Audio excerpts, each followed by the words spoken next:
اللہ اللہ اللہ اللہ اللہ اللہ اللہ اللہ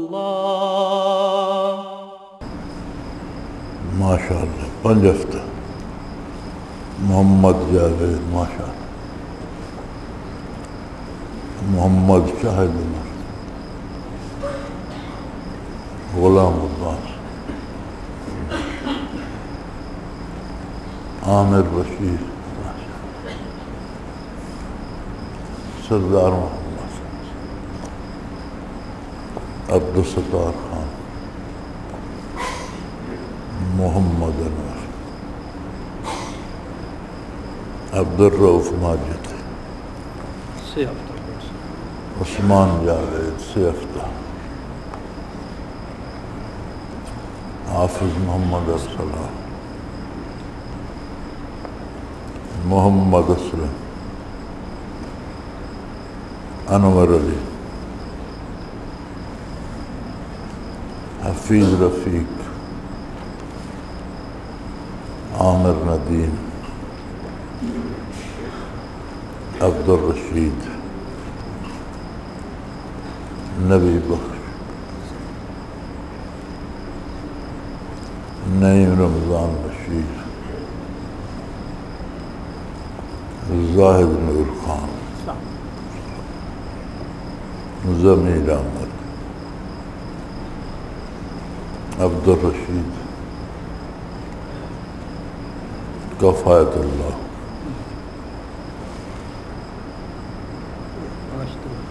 محمد طارق عبد الحمید نصیر احمد محمد عثمان غلام فرید محمد سلیم محمد زبیر حیدر شہزاد اعجاز 1 ہفتہ غلام عباس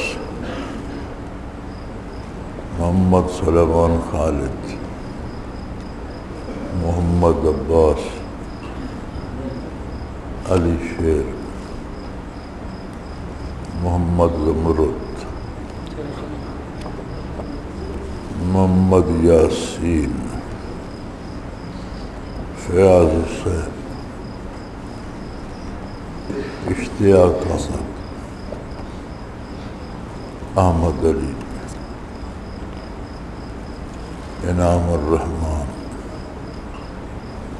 محمد رضوان عبید اللہ احمد کامران عطاء الرحمن عمار احمد فضل احمد طیب محمود مدثر صدیق شکیل ارشد خان احسن فرید محمد شاہد مراد محمد رشید افتخار احمد عبید اللہ محمد طاہر مظہر محمود دل نواز خان محمد اسلم توصیف احمد قریشی دلاور شاہ محمد عامر بشیر علی بہادر اعجاز احمد خاص خان شاہان طارق محمد ویس، محمد خلیل، محمد عامر۔ ماشاء اللہ۔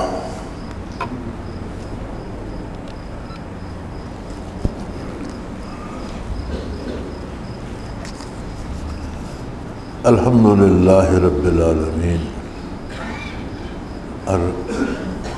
والصلاة والسلام علی حبیبہ محمد وآلہ وصحبہ اجمعین۔ اعوذ باللہ من الشیطان الرجیم، بسم اللہ الرحمن الرحیم۔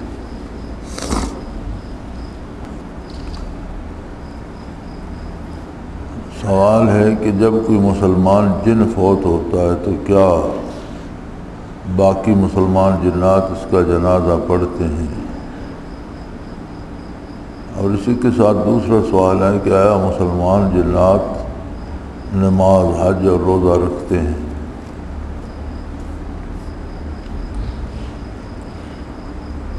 جنات کے بارے آج کل ہم ہر موضوع پہ ہم افراط و تفرید کا شکار ہیں، اسی طرح جنات کے موضوع پہ بھی ہم افراط اور تفرید کا شکار ہیں۔ ایک طبقہ ہے جو ان کے وجود سے ہی منکر ہے کہ جن ہوتے ہی نہیں، یہ طبقہ تھوڑا سا مغرب زدہ ہے،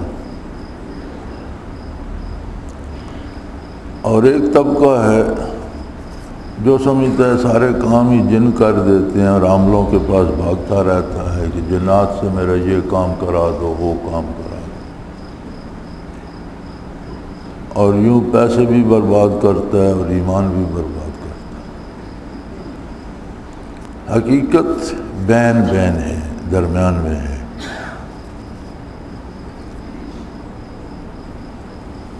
ایک کتاب ہے اقام المرجان فی احکام جان، اس میں جنات کے بہت سے احوال لکھے گئے ہیں۔ قرآن میں سورہ جن میں بھی جنات کا ذکر ہے۔ ایک دوسری صورت میں بھی جہاں حضور نماز پڑھ رہے تھے، جنات نے قرآن سنا اور واپس جا کر اپنی قوم میں تبلیغ کی، وہ بھی ملتا ہے۔ سود خاروں کے بارے بھی ملتا ہے، کما یتخبط الشیطان من المس، جیسے قیامت کو ایسے اٹھیں گے جیسے اسے کسی نے جن نے پکڑ کر بولا کر لیا ہو۔ تو جنات ایک مخلوق ہے اللہ کی جو مکلف ہے شریعت کی۔ انسانوں سے پہلے پیدا کیے گئے زمین پر پہلی آبادی جنات کی تھی۔ مکلف مخلوق میں سے مکلف مخلوق 4 قسم ہیں: فرشتے، شیاطین، جن اور انسان۔ فرشتہ سراپا نیکی ہے، یفعلون ما یؤمرون، جو حکم ملتا ہے وہ کرتے۔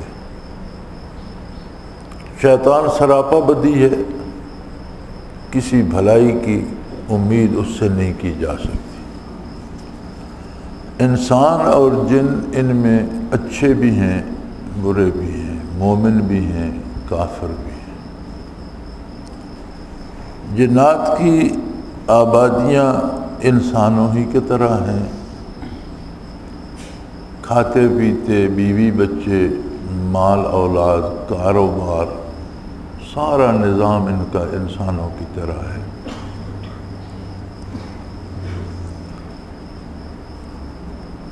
اور مکلف ہیں شریعت کے۔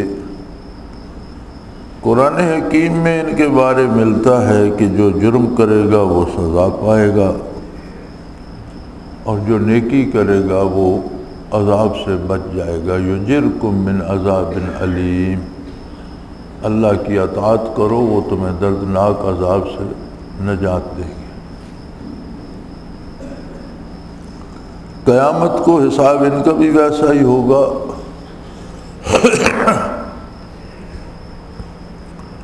اور جو نیک ہوگا وہ فنا کر دیا جائے گا، جنت میں جنات کا داخلہ نہیں ہوگا۔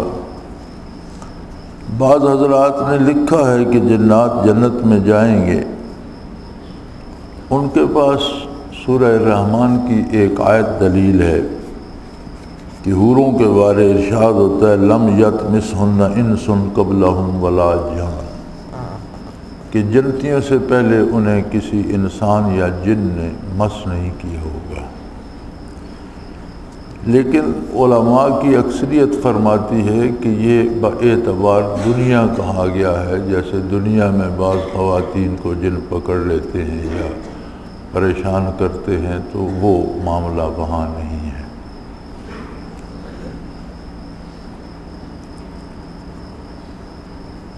انسانوں سے پہلے ان کا نظام یہ تھا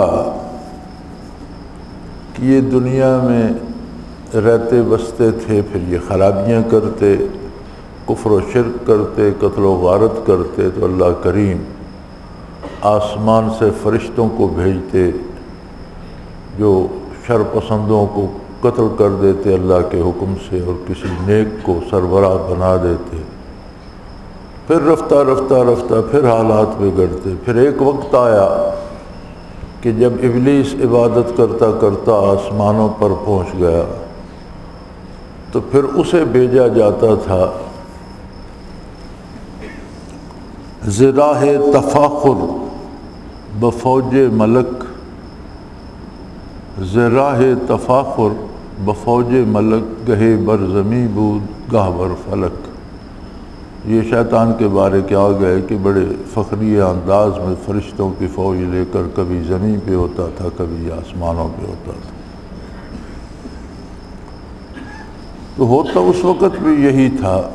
بعض حضرات نے لکھا ہے کہ ان میں ایک نبی ہوا ہے یوسف ابن یاسف،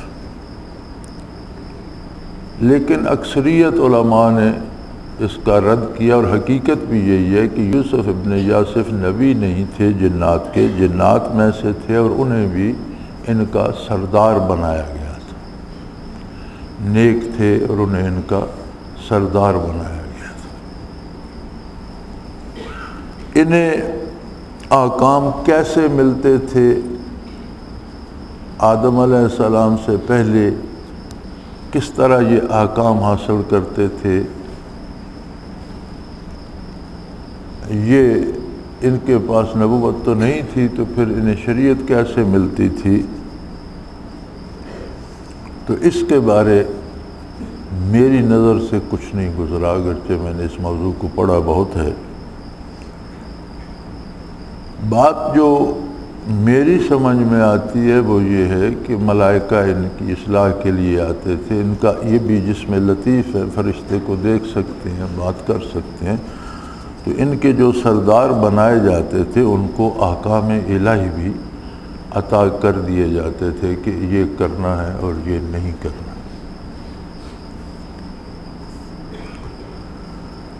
پھر جب آدم علیہ السلام زمین پہ تشریف لائے تو تخلیق آدم کے وقت جو فرشتوں نے عرض کیا تھا،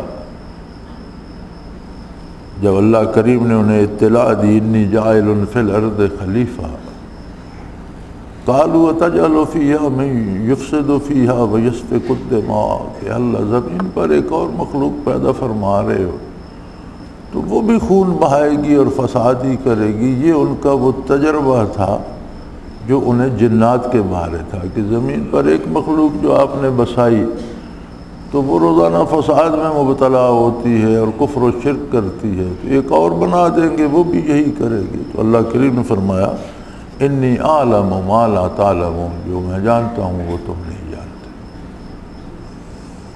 تو وہ فرشتوں نے جو عرض کیا تھا وہ اعتراض نہیں کیا تھا، جنات کا جو ان کا تجربہ تھا اس کی بنیاد پر انہوں نے یہ عرض کیا تھا۔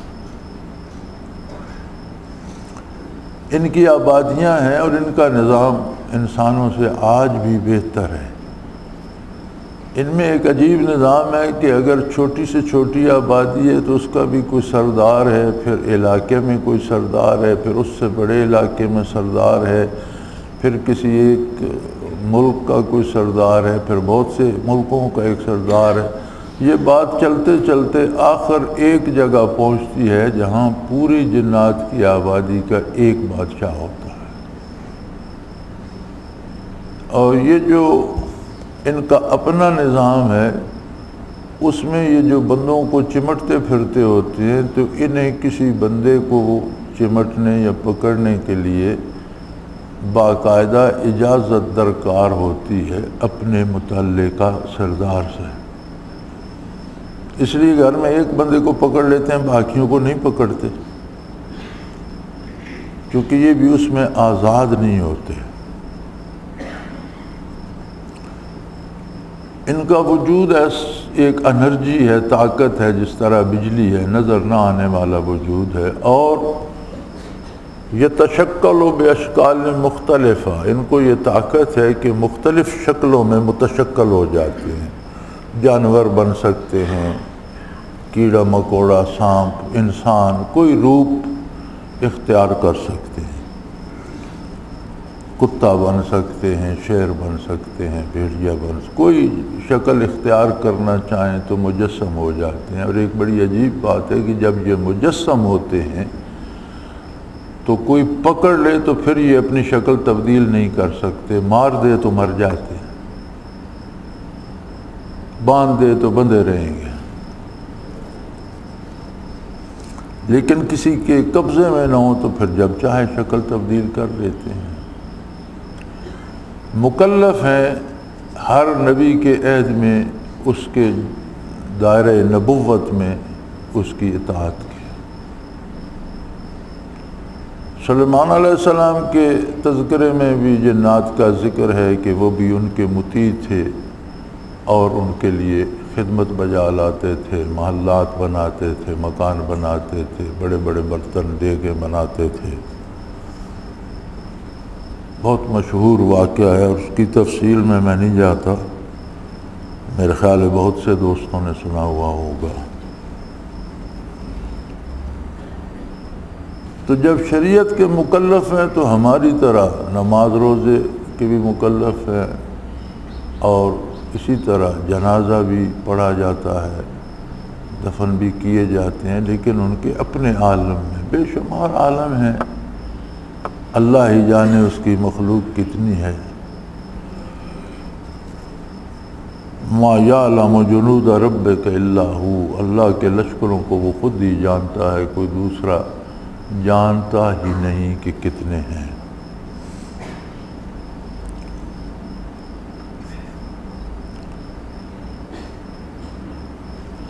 عام جنات جو ہیں، اکثریت جنہیں ہم اپنی زبان میں عوام کہتے ہیں، یہ عمومی طور پر زمین پر کیڑے مکوڑوں کی شکل میں، سانپ کی شکل میں رہتے ہیں۔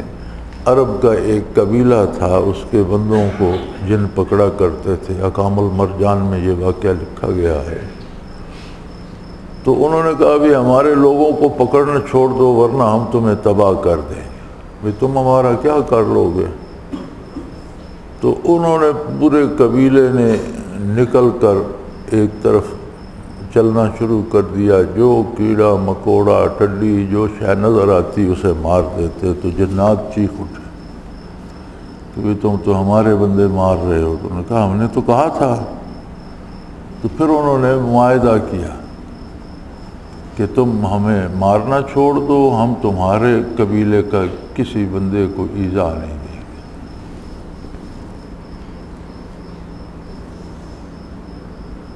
بڑے عرصے بعد کسی جن نے ان کے قبیلے کے کسی بندے کو پکڑ لیا، تو ان میں سے کسی بزرگ نے اسے کہا کہ بھئی ہمارا تمہارا تو معاہدہ ہے، تو تم غلطی کر رہے ہو۔ اس نے کہا میرے علم میں تو نہیں ہے۔ اس نے کہا اپنے کسی بڑے سے پوچھ کر آؤ۔ وہ چلا گیا، پھر پوچھ کر آیا تو اس نے کہا جی واقعی میرے علم میں نہیں تھا، ہمارے بزرگوں کا آپ سے معاہدہ ہے، میں جا رہا ہوں، مجھ سے غلطی ہو گئی، ہم آپ کے بندوں کو نہیں پکڑے۔ سارے اس طرح نہیں رہتے، کچھ اس طرح بھی رہتے ہیں۔ حضرت عمر بن عبدالعزیز رضی اللہ رحمۃ اللہ تعالی علیہ کے زمانے میں حضرت عمر بن عبدالعزیز کہیں جا رہے تھے تو راستے میں ایک سفید سانپ انہوں نے مرا ہوا دیکھا۔ انہوں نے حکم دیا کہ اس کے لیے کفن کا انتظام کرو، اور اس کا باقاعدہ کفن دفن کرایا اور قبر بنوائی اور اسے دفن کر دیا۔ تو غائبانہ آواز آئی، کسی جن نے پکار کر کہا کہ میں نے نبی کریم صلی اللہ علیہ وسلم سے سنا تھا کہ اس کو جو انسان دفن کرے گا وہ اپنے زمانے میں روئے زمین پر سب سے بہتر انسان ہوگا۔ یہ ساری باتیں ملتی ہیں تاریخ میں اور سیرت میں۔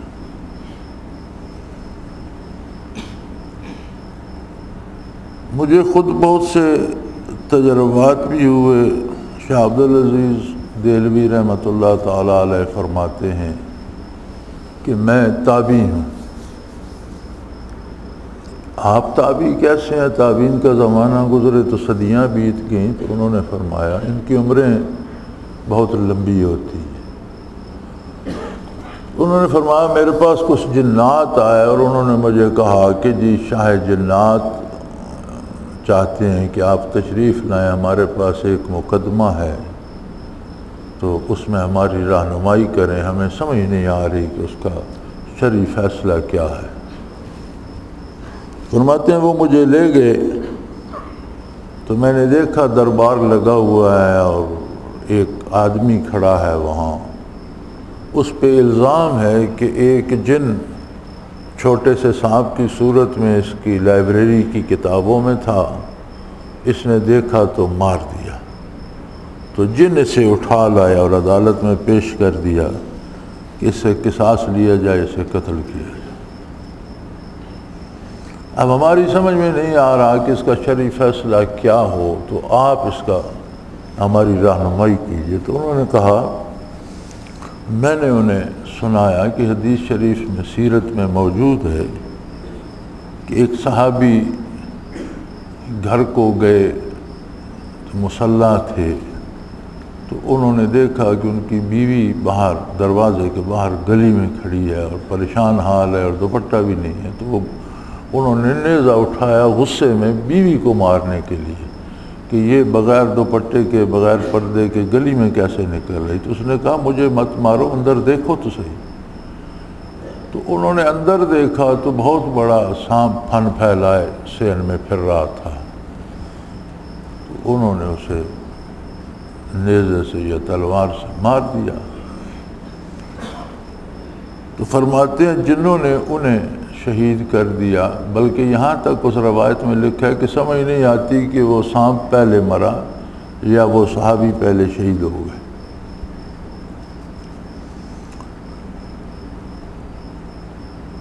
صحابہ کرام نے ان کی میت اٹھا لی اور بارگاہ نبوی میں لے گئے کہ یا رسول اللہ اس کو جنہوں نے قتل کر دیا ہے، آپ دعا کریں اللہ اسے زندگی واپس دے۔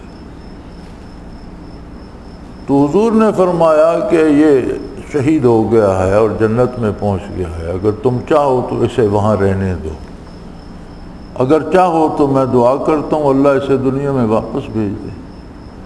تو سب نے کہا یا رسول اللہ جو جنت میں پہنچ گیا اسے وہاں رہنا چاہیے۔ تو حضور نے فرمایا کہ آج کے بعد اگر کوئی جن کسی موذی جانور کی شکل میں گھر میں نظر آئے تو اسے مار دیا جائے، اس کا کوئی قصاص نہیں ہوگا۔ جنات سانپ بن کر گھروں میں کیوں آتے ہیں؟ تو شاہ صاحب فرماتے ہیں میں نے یہ حدیث سنائی کہ اس لحاظ سے اس پر کوئی قصاص نہیں آتا، اس کا کوئی قصور نہیں، وہ سانپ بن کے اس کی کتابوں میں کیوں پھر رہا تھا۔ فرماتے ہیں ایک بہت بوڑھا جن بیٹھا تھا جس کی آنکھیں بھی نہیں کھلتی تھیں، نروز ڈھیلے ہو جاتے ہیں نا پٹھے، تو اس نے اس طرح کر کے آنکھیں پپوٹے اٹھا کر اس طرح آنکھیں کھول کر مجھے دیکھا اور کہنے لگا کہ بہت خوب بات یاد دلائی تم نے، بڑھاپے نے تو میرا ذہن معاف کر دیا ہے، لیکن جب یہ واقعہ ہوا تھا تو میں مدینہ منورہ میں موجود تھا اور یہ واقعہ اور حضور کا یہ حکم میں نے اپنے کانوں سے سنا تھا۔ تو شاہ صاحب فرماتے ہیں کہ وہ چونکہ صحابی تھا، میں نے اس کی زیارت کی ہے، میں تابعی ہوں۔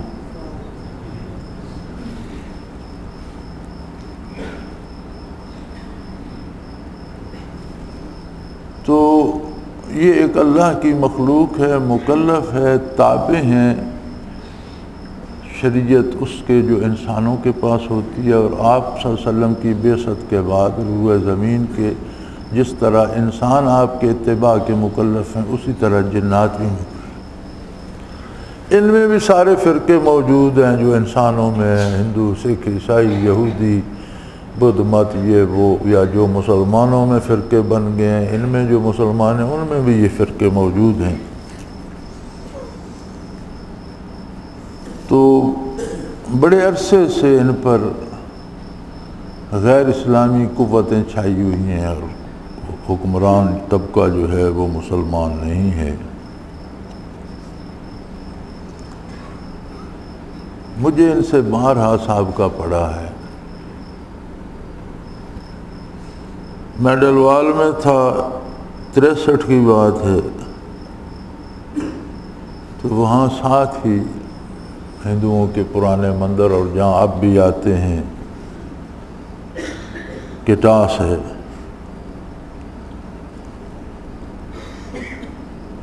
تو وہاں ایک مسلمان جن بزرگ صورت ہوتا تھا، اس نے مجھ سے بات کی کہ یہاں جو کافر جن ہیں وہ ہمیں بہت تنگ کرتے ہیں، ہمارے بندوں کو پریشان ہمارے جنوں کو کرتے ہیں اور انہیں مارتے ہیں۔ تو میں نے انہیں تنبیہ کی اس معاملے میں، تو الحمدللہ وہ ان کی مصیبت دور ہو گئی۔ تو میں نے ان سے پوچھا، تو کہنے لگے مجھے اب یاد نہیں کون سے مدرسے کا، انہوں نے کہا تھا کہ میں وہاں پڑھتا رہا ہوں، جب اساتذہ پڑھا رہے تھے یہ بھی آ کر بیٹھ جاتے ہیں اور اپنا سبق لے لیتے ہیں، تو میں عالم ہوں۔ اور یہ جو علاقہ ہے 40-50 گاؤں میں، ان میں کوئی دوسرا عالم نہیں ہے، کوئی مر جائے تو جنازہ میں پڑھاتا ہوں، نکاح ہو تو میں پڑھتا ہوں، تو میں یہاں 40-50 گاؤں میں اکیلا عالم ہوں جو ان سب کے کام کرتا ہوں۔ اور رسیدہ تھے، بزرگ تھے۔ تو ہمارے ایک ساتھی ہوا کرتے تھے عبد المالک، جو بڑے مزے کے آدمی تھے۔ انہوں نے یہ بات سنی تو کہنے لگے، یار میں ان کی دعوت کرتا ہوں۔ میں نے کہا تم جنوں کی دعوت کر کے پنگا کیوں لیتے ہو، تمہیں کیا ضرورت ہے؟ نہیں مجھے ان کی دعوت کرنی ہے۔ کرو بھائی۔ تو میں نے ان سے کہا، تو انہوں نے کہا انہیں کہو جو دعوت پکانی ہے وہ بنا کر اپنی جو ان کی بیٹھک ہے اس کی منڈیر پہ رکھ دیں، میں اس میں سے لے لوں گا۔ تو انہوں نے ان کے لیے چاول بنوائے بڑے مزیدار،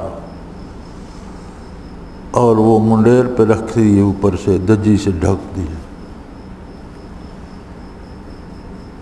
تو پھر جب انہوں نے دیکھا تو اس میں سے انہوں نے کچھ حصہ نکال لیا تھا، باقی پڑے ہوئے تھے۔ ایک اور تجربہ وہاں ڈلوال مجھے ہوا، یہی عبد المالک آئے میرے پاس، ذکر کرتے تھے، میں وہاں پڑھاتا تھا اور ایک مکان لیا ہوا تھا، تو اس کی ایک بیٹھک تھی، اس میں ہم ذکر کرتے تھے۔ ذکر کر چکے تو اس نے کہا جی یہاں ایک مزدور ہے، غریب آدمی ہے، 5-6 بہنیں ہیں اس کی، اکیلا وہ مزدور کمائی کرنے والا ہے، ماں باپ بوڑھے ہیں، اسے آج 3-4 دنوں سے جنات نے پکڑا ہوا ہے اور بڑا مارتے ہیں، وہ اپنے ہاتھوں سے اپنے آپ کو مار رہا ہوتا ہے، اور کسی وقت رات دن میں چھوڑتے نہیں، 24 گھنٹے پکڑا ہوا۔ میں نے کہا بھئی ایک شرط پر علاج کرتا ہوں۔ کہنے لگے وہ کیا؟ میں نے کہا کسی کو بتاؤ گے نہیں، بتا دو گے تو پھر مجھے تو یہ جنوں والے ہی رات دن کافی ہو جائیں گے، تو آپ کسی کو بتائیں گے؟ کہنے لگا کسی کو نہیں بتاؤں گا، اس کی جان چھڑا دیں۔ میں نے توجہ کی، قریب بستی تھی اس کا جو سردار تھا اسے بلایا، وہ سکھ تھا۔ میں نے کہا سردار جی تمہارا یہ بندہ بڑی تکلیف دے رہا ہے، تمہارا جن اس بندے کو، اسے کہو نہ دے۔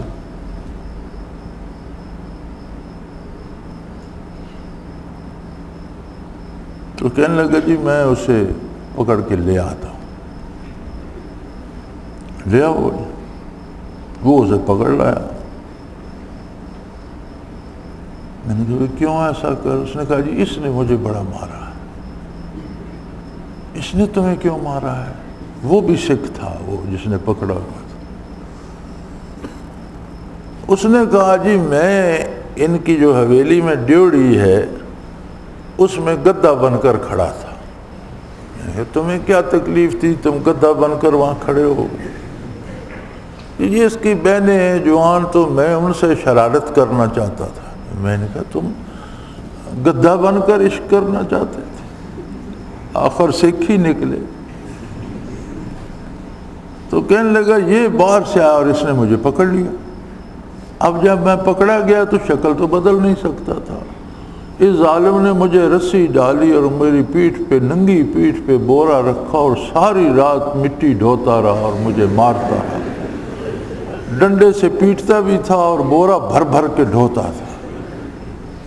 تو جب اس نے مجھے چھوڑا تو میں نے اسے پکڑ لیا۔ تو میں نے یار تم 24 گھنٹے کو کھانا پینا، کوئی سونا جاگنا، کوئی بیت الخلاء جانا، تم کو 24 گھنٹے اسے چمٹے کو کہنے لگا جی ہم 4 ہیں گھر کے، میری ماں ہے، باپ ہے، میں ہوں اور ایک میری بہن ہے، تو ہم باری باری کرتے ہیں، ہم چاروں اسے 24 گھنٹے بھمیر کیے رکھتے۔ اس نے مجھے مارا بہت ہے۔ میں نے کہا اچھا جو ہو گیا تمہاری بے وقوفی ہے، تم گدھا نہ بنتے، یہ نہ پکڑتا، تو اب چلے جاؤ اسے چھوڑ۔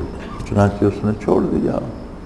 اب یہ باتیں اس ہماری اس بیٹھک میں انہیں جہاں ہم ذکر کرتے تھے، تو ادھر بالک بندہ مزیدار تھا۔ عشاء کے بعد کا وقت تھا، وہ نکل گیا، پتہ نہیں کہاں گیا۔ وہ پھر ان کے گھر گیا۔ وہ غریب غربے کی پورے شہر میں حال احوال پوچھتا، مدد کرتا رہتا تھا، اللہ اسے مغفرت کرے۔ تو وہاں سے ہو کر پھر میرے پاس آیا، کہنے لگا واقعی وہ ٹھیک ہو گیا ہے، اسے جنہوں نے چھوڑ دیا اور ان کے صحن میں بڑا ڈھیر لگا ہوا ہے مٹی کا۔ تو میں نے اس سے پوچھا کہ یہ مٹی کیسے ڈھلائی؟ تو کہنے لگا ایک آوارہ گدھا مل گیا تھا، اس پر ایک رات لگائی پوری اور یہ مکانوں کی لپائی کے لیے جمع کر کے۔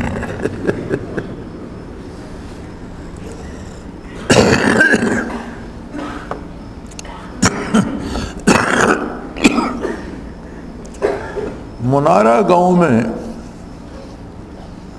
جنات کا بہت اثر ہوتا تھا۔ میرے خیال میں ایک نہ ایک بندہ تو ہمیشہ رسیوں میں جکڑا ہوا ملتا تھا منارہ گاؤں میں۔ پھر ایک عجیب تماشا تھا، عورتیں باہر نکلتی رفع حاجت کے لیے۔ عموماً ہماری دیہاتی عورتوں کی عادت ہے کہ شام کے بعد وہ کھیتوں میں جاتی ہیں، اس وقت تو بیت الخلاء نہیں ہوتے تھے، تو غائب ہو جاتی، 2 4 دن نہیں ملتی، پھر اسی کھیت میں پائی جاتی، جنات اٹھا کے لے جاتے، پھر پھینک جاتے۔ یہ بہت ہوتے تھے۔ پکڑتے تھے نوجوان لڑکوں کو اور انہیں جھاڑیوں میں بھگا کر ہر جھاڑی کے بیچ سے گزارنا، ٹانگیں زخمی، بدن زخمی، کپڑے پھٹ جانے، پیچھے لوگ بھاگ رہے ہیں، وہ پکڑائی نہیں دیتا، پھر وہ جب چھوڑتے تو وہ قابو آتا، تو بڑا برا حال ہوتا تھا۔ اب الحمدللہ میں نے کبھی نہیں سنا کہ کسی کو ایسی تکلیف ہوئی ہو، شاید خود ہی چھوڑ چھاڑ گئے ہیں۔ تو ایک لڑکا تھا پچھلے دنوں میں میرے پاس جہاں آیا ہوا تھا، نوجوان تھا بڑا خوبصورت، اسے پکڑتے تھے تو بھگاتے تھے اسے۔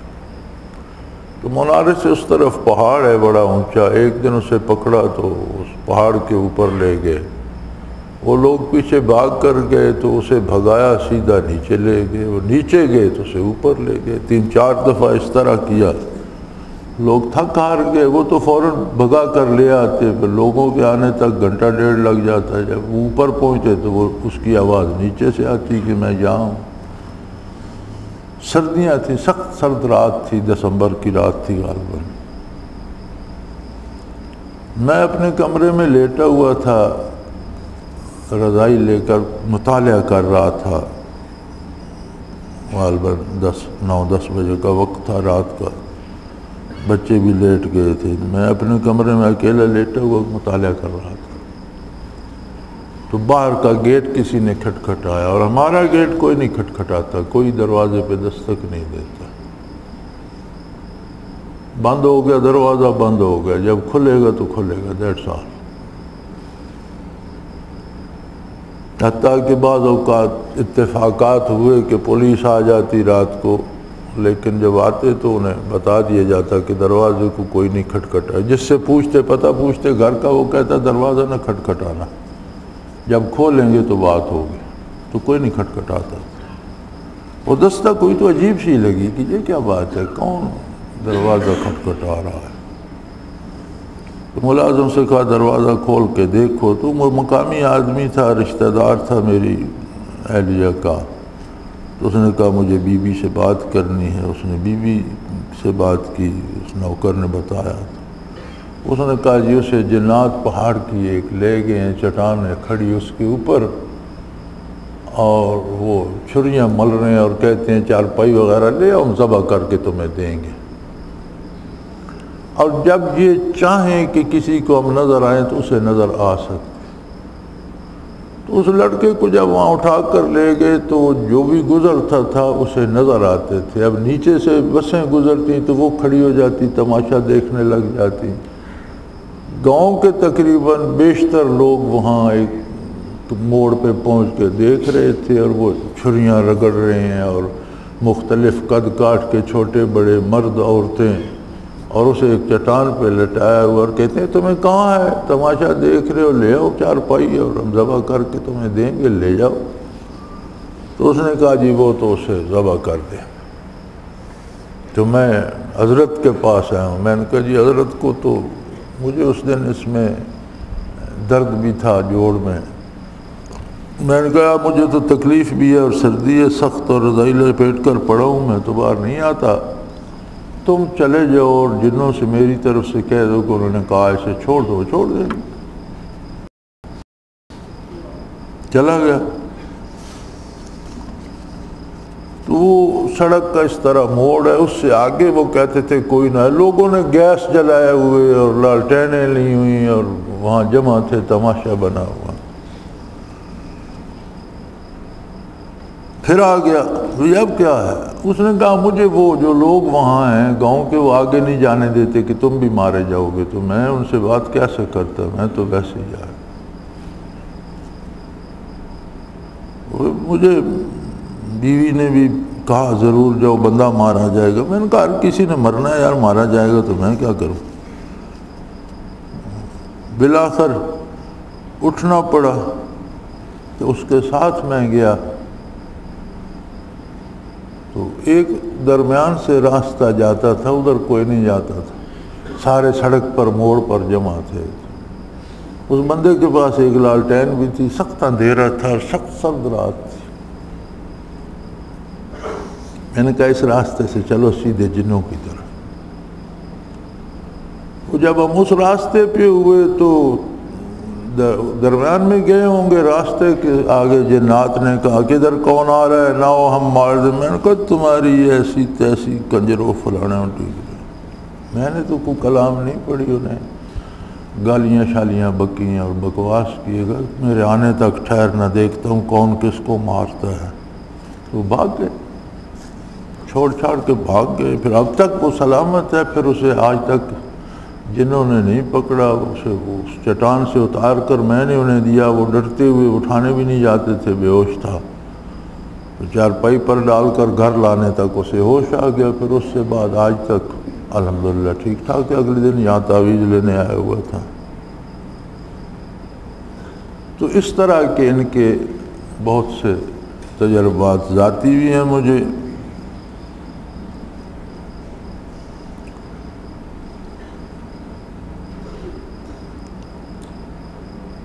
ان کی خوراک حدیث شریف میں ملتا ہے نبی کریم صلی اللہ علیہ وسلم نے فرمایا کہ ہڈی سے اور گوبر سے استنجا نہ کیا جائے، ان پر پیشاب بھی نہ کیا جائے کہ یہ جنوں کی خوراک ہے۔ تو اس سے مراد یہ نہیں کہ وہ ہڈیاں کھاتے ہیں، جو غلہ یا دانہ یا جو گھاس جانور چرتے ہیں اور اس سے گوبر بنتی ہے حلال جانور، یا انسان جو گوشت کھا کے ہڈیاں حلال پھینکتا ہے، تو جنات چونکہ خود ایک انرجی ہیں، مادی وجود نہیں ہے، ان کی خوراک بھی مادی نہیں ہے، ان میں جو انرجی رہ جاتی ہے، جو ایسی طاقت جو نظر نہیں آتی، وہ یہ سک کر لیتے ہیں، یہ ان کی غذا ہے۔ اسی لیے حضور نے فرمایا کہ گوبر پر پیشاب نہ کیا جائے، اس سے استنجا نہ کیا جائے، ہڈی پر پیشاب نہ کیا جائے، اس پر استنجا نہ کیا جائے۔ یہ ان کی حدیث میں یہ دو چیزیں ملتی ہیں، باقی بھی پھل بھی دوسری چیزیں جس طرح انسان کھاتے ہیں، لیکن یہ ہماری طرح آم کا گودا یا کیلے کا گودا نہیں کھاتے، بلکہ اس میں جو انرجی اور طاقت ہوتی ہے وہ سک کر لیتے ہیں، چونکہ ان کا وجود انرجی ہے، تو اس کی غذا بھی اسی طرح کی لطیف ہے۔ اور یہ آپ نے دیکھا ہوگا آج کل تو انہیں کوئی تکلیف کرنی نہیں پڑتی، یہ انسانوں کے ساتھ ہی کھا لیتے ہیں، اور آپ نے دیکھا ہوگا کہ لوگ گھروں میں ایک ایک بندہ 10 روٹیاں کھا جاتا ہے۔ کیسے کھا جاتا ہے؟ 10 روٹیاں تو بیل کو دو تو وہ نہیں کھاتا۔ اس میں ہوتا یہ ہے کہ یہ اس میں سے انرجی سک کر لیتے ہیں، اور پیچھے جو پھوگ رہ جاتا ہے وہ بندہ 10 روٹیاں کھا کے بھی سمجھتا ہے میری بھوک تو نہیں مٹی۔ اب اس میں جب طاقت نہیں ہے، پھوگ ہے، تو پیٹ کیسے بھرے گا؟ بھوک کب مٹے گی؟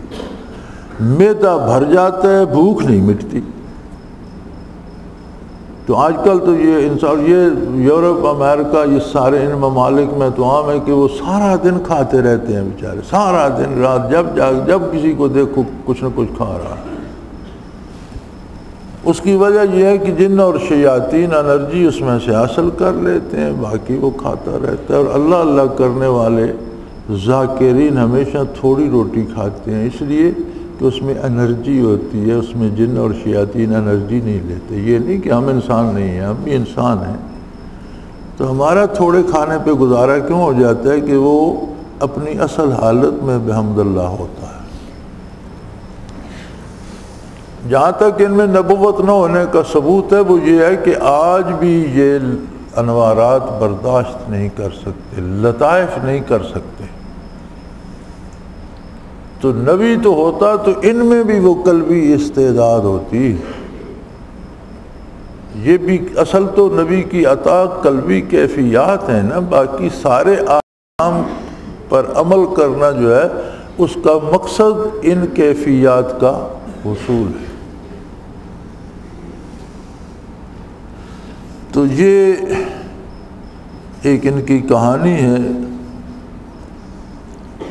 میں نے ایک دفعہ تلاش کیا تھا تو کشمیر میں ایک بزرگ جن تھے جنہوں نے حضور کا زمانہ پایا تھا، میری ان سے ملاقات بھی ہوئی اور میں نے انہیں دارالعرفان آنے کی دعوت دی، لیکن ان کا حال یہ تھا کہ اتنے ضعیف تھے کہ انہیں اسٹریچر پر بھی پکڑ کر لٹایا جاتا، پکڑ کر اٹھایا جاتا، پکڑ کر بٹھایا۔ اب ان کا وصال ہو چکا ہے۔ تو انہوں نے مہربانی فرمائی، ایک دن میرے ساتھ میرے کپ سے تھوڑی سی چائے نوش فرمائی، اور شام کو میں نے ان کے لیے انڈوں کا حلوہ بڑا اچھی طرح سے بڑا مزیدار بنایا۔ تو اس میں سے انہوں نے اتنا سا لے لیا، باقی پھر میں نے دوستوں میں بانٹ دیا تھا۔ تو یہاں تشریف بھی لائے تھے، وہ بھی صحابی تھے اور شاہ سید بھی تھے، تو میں نے یہ پوچھا کہ سید تو نبی کریم صلی اللہ علیہ وسلم کی اولاد کو کہا جاتا ہے، تو آپ میں سید کیسے آ گئے؟ تو بتایا گیا کہ جن جنات نے سب سے پہلے قرآن سنا تھا مسجد جن میں، جو ابھی مکہ مکرمہ میں موجود ہے، اس وقت وہ خالی وادی تھی، حضور فجر کی نماز پڑھا رہے تھے اور جنات کا گزر ہوا تو انہوں نے سنا، قرآن میں یہ واقعہ موجود ہے، پھر وہیں مسجد بنا دی گئی اور آج بھی مکہ مکرمہ میں اس مسجد کا نام مسجد جن ہے۔ تو وہ جو جماعت تھی جس نے سب سے پہلے حضور سے قرآن سنا اور جا کر قوم کو تبلیغ کی، ان کی آگے جتنی اولادیں ہیں انہیں جنات سید مانتے ہیں۔ جو ان کی اولاد جنات میں ہے، جنات سارے انہیں سید مانتے ہیں۔ تو یہ ایک نظام ہے اللہ کا بنایا ہوا اور اس کی مخلوق ہے اور مکلف ہے۔ اسی طرح ان کے گھر، ان کے بازار، ان کی دکانیں، ان کا کاروبار، ان کے مرد عورتیں۔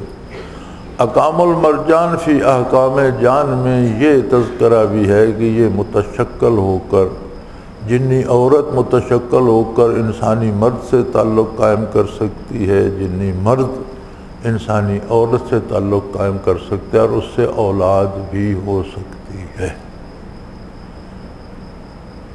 تو ملکہ سبا کے بارے بھی مفسرین یہ لکھتے ہیں کہ اس کی والدہ جنات میں سے تھی اور والد بادشاہ تھا، اس نے بادشاہ سے انسانی روپ دھار کر شادی کی تھی۔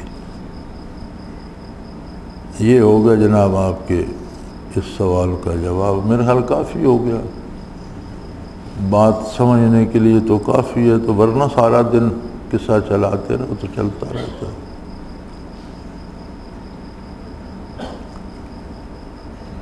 یہ بڑا مزیدار سوال ہے۔ السلام علیکم ورحمۃ اللہ وبرکاتہ۔ دنیا میں رہتی ہوئی کیا اللہ سے ملاقات کی کوئی صورت ہے؟ اللہ ہر جگہ موجود ہے، تو آڑ کیا ہے درمیان میں؟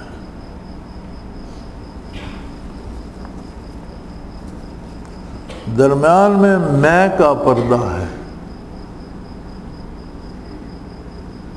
جب تک ہم اپنی حیثیت کو قائم رکھتے ہیں، یہ مسئلہ میں نے بیان کیا، یہ سوال میں نے پڑھا، یہ بتی میں نے جلائی، یہ کام میں نے کیا، اگر یہ میں نکال دو تو باقی کیا رہے گا؟ یہ کام اللہ نے کیا۔ کسی میں ہمت ہے تو یہ میں کی دیوار ڈھا دے، ملاقات ہو جائے گی۔ یعنی حجاب ہماری طرف سے ہے۔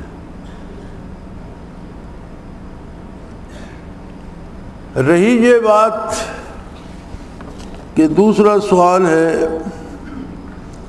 مرنے کے بعد کیا اللہ کے حضور فوراً پیش کیا جائے گا، یہ یوم حشر میں ملاقات ہوگی؟ تو حدیث شریف میں موجود ہے کہ روح فوراً بارگاہ الوہیت میں پیش کی جاتی ہے، اور کافر روح کے لیے جب فرشتوں کی تو ڈیوٹی ہے، وہ لے کے جاتے ہیں تو آسمانوں کے دروازے نہیں کھولے جاتے اور اسے واپس پھینک دیا جاتا ہے سجین کی طرف، چونکہ یہ قبر جو ہے یہیں سے علیین شروع ہو کر 7ویں آسمان تک جاتی ہے اور یہیں سے سجین شروع ہو کر 7ویں زمین تک جاتی ہے۔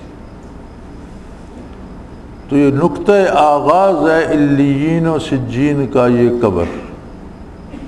یا ہندو جلا دیتا ہے یا کوئی دفن کرتا ہے، جو بھی کرتا ہے تو اس کا وجود، مادی وجود کسی شکل میں مادے کی تبدیل ہو کر رہتا تو وہی ہے۔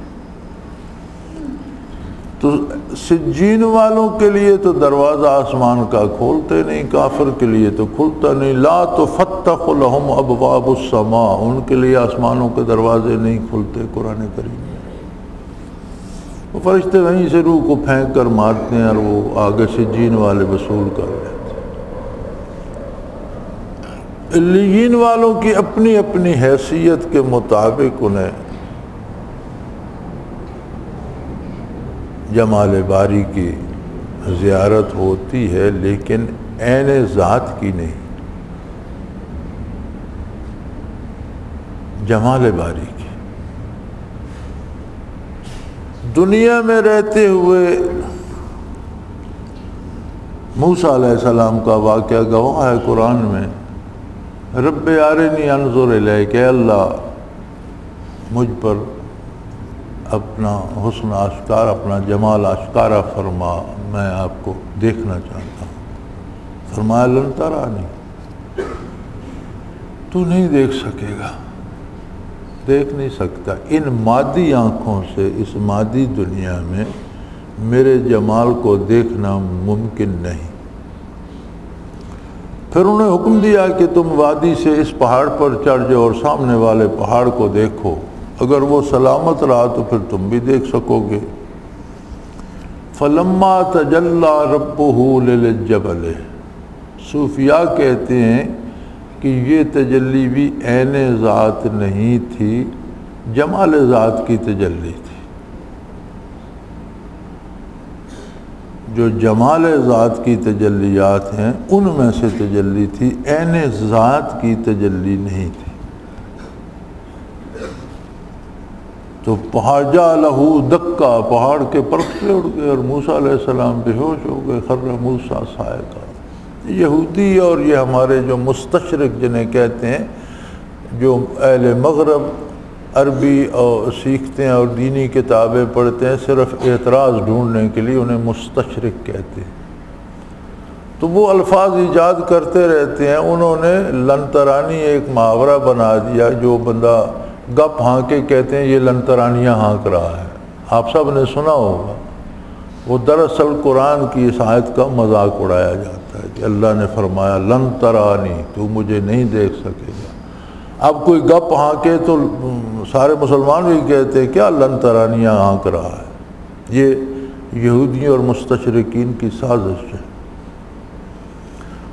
اسپین میں 300 سال بعد مسلمانوں پہ زوال آ گیا تھا اور عیسائی غالب ہونے لگے تھے۔ مجاہدین نے افریقہ پہ، ساحل افریقہ پہ جو ملک تھا سوڈان وغیرہ جسے آج کل کہتے ہیں، کوئی مصر، اس کا مصر میں آتا ہے، کوئی سوڈان میں، اس پہ حکمران تھے یوسف بن تاشفین۔ وہ مجاہد آدمی تھے اور وہ بربر تھے قوم کے۔ مجاہدین نے ان سے رابطہ کیا، وہ افریقہ سے آئے، انہوں نے شکست دی عیسائی فوجوں کو، پورا مسلمانوں کا علاقہ جو پھر واپس لے کر اس پر ایک ان مجاہدین کی حکومت بنا دی، اور اس کے بعد 400 سال تک مزید مسلمان وہاں حکومت کرتے رہے۔ تو یوسف بن تاشفین چونکہ بربر تھے تو مستشرقین نے ایک لفظ ایجاد کیا بربریت، جو ہم سب بولتے ہیں بربریت، ظلم اور ظالمانہ، حالانکہ وہ مجاہد تھے، ظالم یہ تھے۔ انہوں نے شکست دی تو انہوں نے ایک لفظ ہمارے منہ میں بھی ڈال دیا، ہر بندہ بے تکلف بولتا ہے ظلم و بربریت، جور و بربریت، کیونکہ وہ بربر تھے۔ جس طرح فرعون کے ساتھ تکبر کو فرعونیت کہہ دیا گیا، انہوں نے ظلم کو بربریت کہہ دیا، اور ہر بندہ بے تکلف بولتا ہے، ہم نے کبھی غور ہی نہیں کیا، نہ ہمارے علماء یہ جانتے ہوتے ہیں، نہ ہمیں جانتے ہیں تو ہمیں نہیں بتاتے۔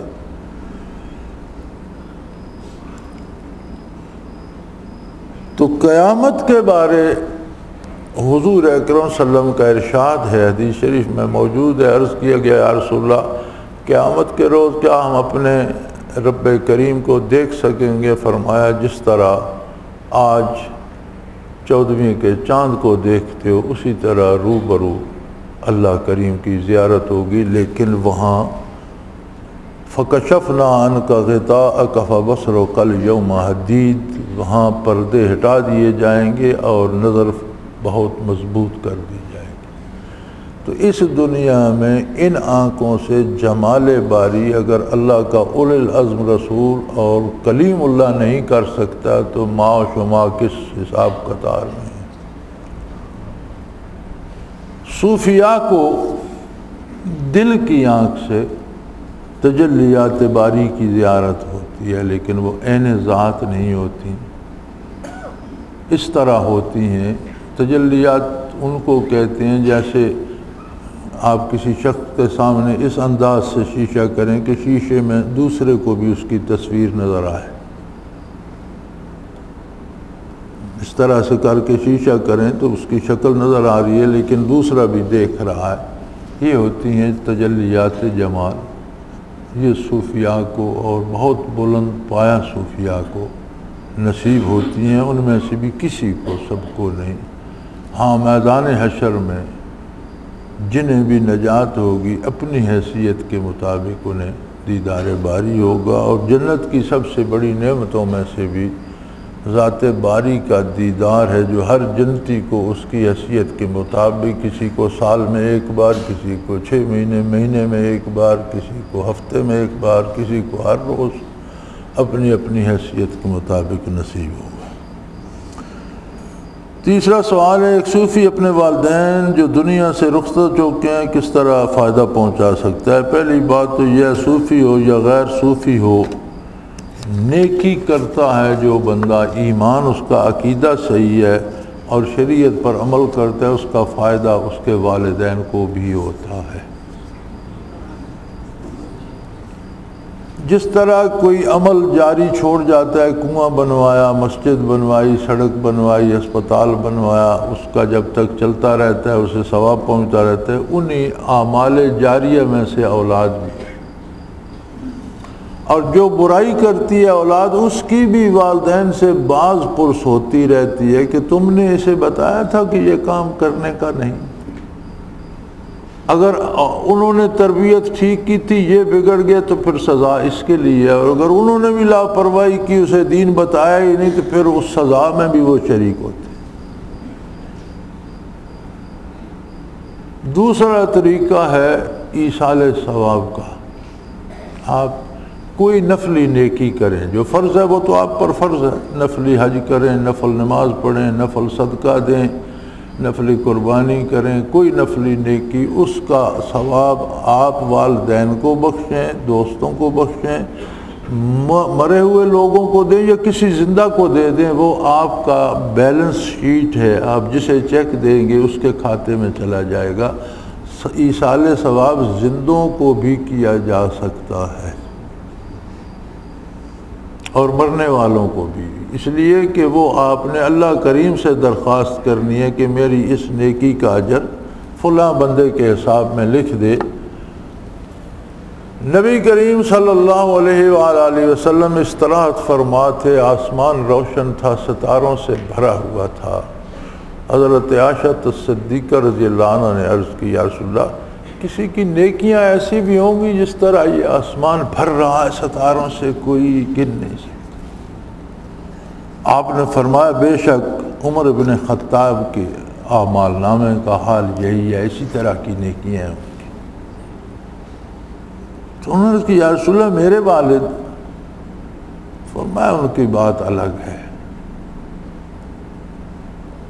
ان کا حساب اپنا ہے، انہوں نے تو 3 راتیں انہیں سور میں نصیب ہوئی ہیں میرے ساتھ، جس میں میرے اور ان کے علاوہ مخلوق میں سے کوئی نہیں تھا۔ تو جس ہستی نے قیامت تک کی انسانیت کو منور کرنا ہے، اس کی ساری توجہ صرف ایک بندے پر 3 دن رات رہی، تو تم اندازہ کر سکتی ہو کہ اسے کیا کچھ ملا۔ اب یہ بات صبح صبح سیدنا فاروق اعظم کو کسی نے بتائی، وہ فوراً ابو بکر صدیق کی خدمت میں حاضر ہوئے کہ اس سے پہلے کہ ان تک بات پہنچے، تو انہیں سنایا کہ رات نبی کریم صلی اللہ علیہ وسلم نے میرے بارے یہ فرمایا ہے کہ عمر کا اعمال نامہ ایسے ہے جیسے یہ رات میں ستاروں سے آسمان بھرا ہوا ہے۔ الحمدللہ، حضور نے فرمایا تو مبارک ہو، بہت بڑی بات۔ انہوں نے کہا، حضرت میں مبارک لینے نہیں آیا، میں آپ سے ایک سودا کرنے آیا۔ کیا سودا کرنا؟ یہ ساری نیکیاں آپ لے لیں اور غار ثور کی ایک رات کی کیفیات اور اجر مجھے دے۔ انہوں نے فرمایا پاگل ہو گیا، میں نہیں دیا تھا، انکار کر دیا۔ کہا یہ کیسے ہو سکتا ہے، میں محبوب کے وصال کی گھڑیاں دے دوں، یہ کیسے ہو سکتا ہے، یہ دینے والی چیزیں نہیں ہیں۔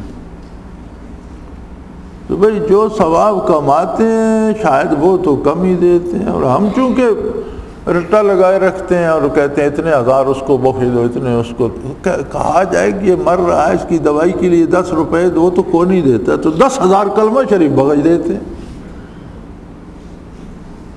10 20 50 100 روپے دینا پڑے کوئی نہیں دیتا، مر جائے تو اسے 10 لاکھ کلمہ بخش۔ ہمارے ایک بابا ہوتا تھا تو وہ جو مرتا 1 لاکھ اس کو بخش دیا، 1 لاکھ اس کو بخش دیا، تو سردیاں تھیں روزانہ کوئی نہ کوئی مر بھی جاتا تھا۔ تو میرے ایک ماموں ہوتے تھے، وہ انہوں نے کہا یار حیرت کی بات ہے، یہ اتنا کیسے پڑھ لیتا ہے، جو مرتا ہے اسے لاکھوں کے حساب سے بخش رہا ہے۔ تو اس نے کہا بابا بات سنو، یہ لاکھ کتنے کا ہوتا ہے؟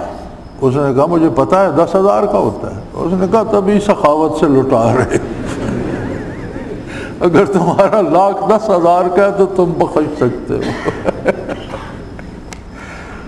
تو بھئی والدین کو اگر آپ ذکر کرتے ہیں، مراقبات کرتے ہیں، تجلیات ہوتی ہیں اور اعمال کرتے ہیں، ذکر سے صرف یہ اس بات پہ رہنا کہ میں ذکر کرتا ہوں تو یہ صحیح نہیں ہے۔ ذکر کا اثر کردار میں نظر آنا چاہیے۔ اللہ کریم نے ہمیں ذکر نصیب فرمایا ہے اور اپنی کیفیات دی ہیں، تو ان کا کردار میں نظر آنا اس بات کی دلیل ہے کہ ہمارا ذکر مقبول ہے۔ اور اگر کوئی ذکر کر لیتا ہے اور پوچھو نمازیں پوری ہیں تو کہتے ہیں نہیں کوئی تو چھوٹ ہی جاتی ہے۔ سر مارتے رہتے ہیں، پوچھو پہلا لطیفہ کہاں ہے تو پتہ نہیں، دوسرا کہاں ہے پتہ کوئی نہیں۔ احدیت کا مراقبہ کسے کہتے ہیں یہ تو نہیں مجھے پتہ، میری روحانی بیعت کرا دو۔ تو میرے بھائی اگر اس طرح کسی نے ذکر کا مذاق اڑانا ہے تو یہ الٹا جرم بن جاتا ہے، اور یہ ساری چیزیں سلب ہو جاتی ہیں۔ ان کی بقا کا اور ان کو بدن میں راسخ کرنے کا ذریعہ ایک ہے کہ عملی زندگی میں حضور کی اطاعت کی جائے، اعمال کی اصلاح کی جائے، دین پر خود عمل پیرا ہو اور دوسروں تک دین پہنچانے کی محنت کرتا رہے۔ تو یہ جو آپ پوچھتے ہیں نا ساتھیوں سے میرے مراقبات کہاں تک ہیں، یہ پوچھنے کی ضرورت کسی سے نہیں، یہ اپنے آپ سے پوچھو۔ جتنے آپ کے اعمال میں خلوص اللہ پیدا ہوتا جاتا ہے اتنے آپ کے مراقبات ترقی کرتے جاتے ہیں، اور اگر اعمال ہی سرے سے نہیں ہے تو ان میں خلوص کہاں سے آئے گا؟ کیونکہ ہر چیز کا ایک نتیجہ ہوتا ہے، تو ذکر مراقبات کا نتیجہ کردار، عقیدے اور اعمال کی اصلاح ہے۔ اگر کوئی عقیدہ بھی صحیح کرتا ہے، اس کے اعمال بھی درست ہیں، تو والدین اگر دنیا سے ایمان لے کے گئے ہیں تو جتنے بھی گناہ گار ہوں اس کا اجر انہیں بھی ملتا رہے گا، کیونکہ یہ اولاد بھی ان کے اعمال جاریہ میں سے ہے۔ اور جو عقیدے میں خرابی، کردار میں خرابی کرتے ہیں، وہ ایک طرح سے والدین کے لیے بھی مصیبت کھڑی کرتے ہیں، برزخ میں اور قبر میں بھی۔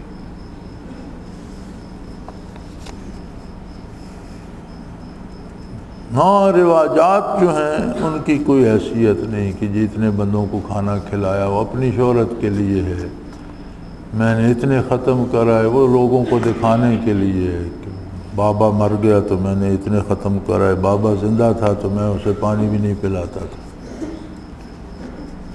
تو اللہ معاف کرے، رواجات کا دین سے تعلق نہیں ہوتا، دین اتباع رسالت پناہی کا نام ہے۔ وآخر دعوانا ان الحمدللہ رب العالمین، الحمدللہ رب العالمین والصلاة والسلام ان الذین یبایعونک الحمدللہ ربنا لا تقتلنا بغضبک ولا تہلکنا بعذابک واعف عنا قبل اللهم ربنا لا تسلط علينا من لا يرحمنا انت ولينا في سفرنا وعذرنا في مالنا برحمتك يا اللہ اللہ اللہ اللہ اللہ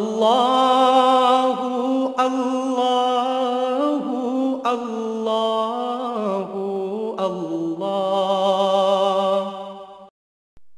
حضرت امیر محمد اکرم آبان مد ظلہ العالی دارالعرفان منارہ ضلع چکوال میں سالہ سال سے قرآن و حدیث کے اوپر خطابات کر رہے ہیں اور سلسلہ نقشبندیہ اویسیہ کے مطابق لوگوں کو ذکر الہی کی تربیت دے رہے ہیں۔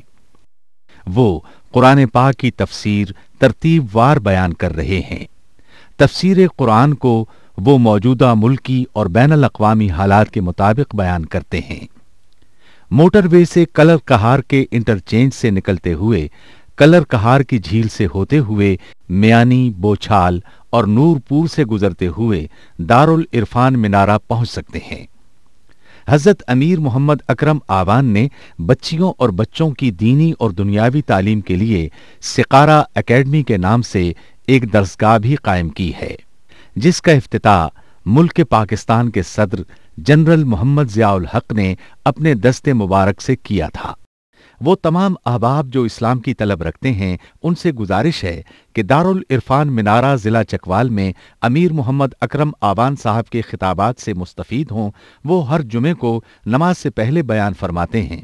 ہر ماہ کی پہلی اتوار کو ماہانہ اجتماع ہوتا ہے جس میں آپ خصوصی خطاب فرماتے ہیں اور پاکستان کے چاروں صوبوں سے احباب اس اجتماع میں شرکت کرتے ہیں۔